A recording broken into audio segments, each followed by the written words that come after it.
दुनिया की लगभग हर एक कंट्री में उनकी एक अपनी आर्मी होती है जिस पे वो बिलियन ऑफ डॉलर्स खर्च करते हैं, चाहे वो टैंक्स पे करें, लाइक मिसाइल्स पे, फाइटर जेट्स पे।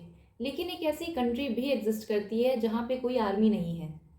इवन पिछले 75 ईयर से वहाँ पे आर्मी नहीं है।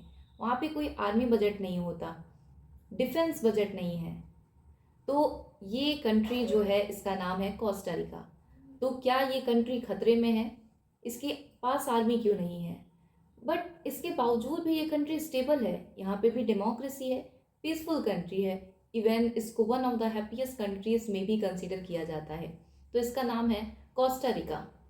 अब बात करते हैं इस कंट्री के लोकेशन की। तो ये कंट्री सेंट्रल अमेरिका में लोकेटेड है। इसका मतलब यूएसए और साउथ अमेरिका के बीच में एक छोटा सा कंट्री है जिसको हम कोस्टा रिका कहते हैं।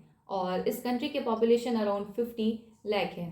तो ये डिसीजन कब लिया जाता है, क्यों लिया जाता है, क्या हिस्ट्री है इसकी, लेट्स सी। इस कहानी की शुरुआत कुछ ऐसे होती है कि 1948 में यहाँ पे इलेक्शन होते हैं। अब इलेक्शन के बाद कुछ बातों को लेकर के यहाँ पे डिस्प्यूट होता है। उसके बाद यहाँ पे कुछ टाइम के लिए सिविल वॉर भी स्टार्ट हो जाता है जो कि काफ़ी दिन तक चलता है। अब वॉर के बाद जो लीडर आते हैं पावर में, उन्होंने एक बहुत ही हिस्टोरिक डिसीजन लिया।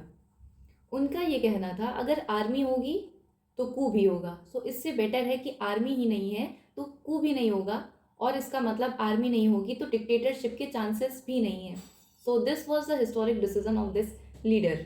सो 1 दिसंबर 1948 को ऑफिशियली कोस्टा रिका अपनी आर्मी को अबॉलिश कर देती है। बात यहीं तक ख़त्म नहीं होती, कॉन्स्टिट्यूशन में भी वो अपने लिखते हैं that Costa Rica will have no standing army. यहाँ पे एक आयरनी बात भी आती है। 1948 में ये बात हुई, ये डिसीजन लिया गया।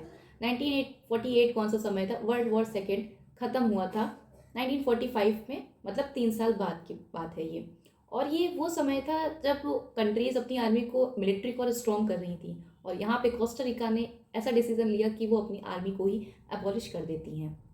जो पैसा पहले आर्मी पे खर्च किया जाता था, अब उस पैसे का क्या होगा? तो ऑब्वियसली उसको डाइवर्ट किया जाएगा। तो ये कहाँ डाइवर्ट होता है? हेल्थ पे होता है, एजुकेशन पे होता है, इन्वायरमेंट प्रोटेक्शन के लिए इसको यूज़ किया जाता है। तो इसके कुछ अच्छे परिणाम भी देखने को मिलते हैं जब इन फील्ड्स में, इन सेक्टर्स में पैसा बढ़ता है, इसमें इन्वेस्टमेंट बढ़ता है। लाइक एजुकेशन सिस्टम स्ट्रेंथन होता है, पब्लिक हेल्थ सिस्टम भी बेटर होता है, और तो और लाइफ एक्सपेक्टेंसी भी बढ़ती है यहाँ पे।